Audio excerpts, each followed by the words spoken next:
My name is Mr. Musser. I'm here at the beautiful Oregon Caves National Monument and Preserve to teach you about some science.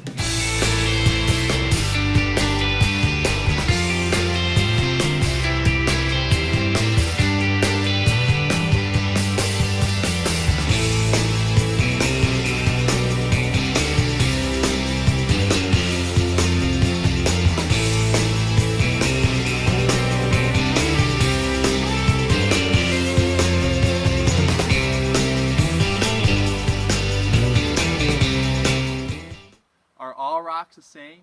Can we categorize them like we do with plants and animals? That's what we're going to explore in today's video about the different rock types. Our first type of rock we're going to look at is called igneous rocks. Igneous is Latin for fire. And these rocks were formed from magma, cooling magma. And I have four different examples here. I have basalt, I have pumice, I have gabbro, and I have diorite. Now we can further categorize these igneous rocks into two separate groups.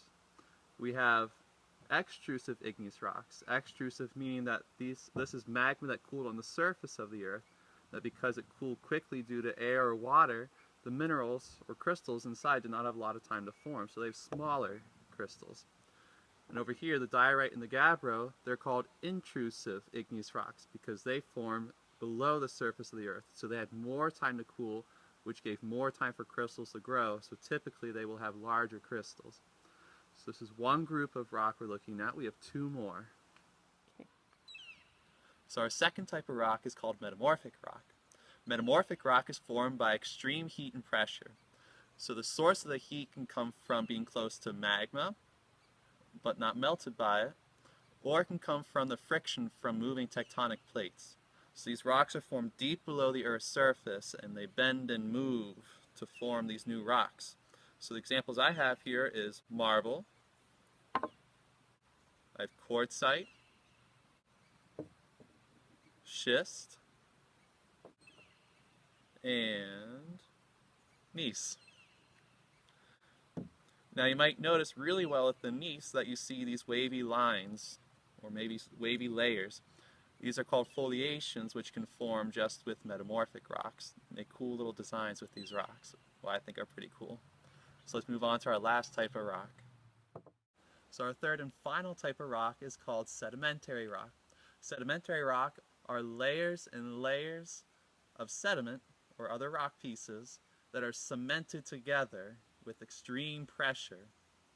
So my examples I have here are chert, limestone, sandstone, and conglomerate. Now this is the type of rock that you'd find fossils in. They're going to be preserved in sedimentary rocks. So in today's video we've been discussing the three rock types. With me I have Ranger Katie. Now she's an expert with rocks. So Ranger Katie, what can you tell us about the three rock types that are here at Oregon Caves? So Oregon Caves is called the Marble Halls of Oregon. And marble is the metamorphic rock that we can see in there. We also have an igneous rock called diorite. And we're going to be able to check out some chemical sedimentary rock as well once we get into the cave. Awesome. Can you take us in and check it out? Let's go. Awesome. So right here we have a chemical sedimentary rock. That water that you see splashing down is coming from the surface. And at one time it was depositing calcite layer by layer in order to make these formations that we see. So this dark brown rock that you see right here is actually an igneous intrusion.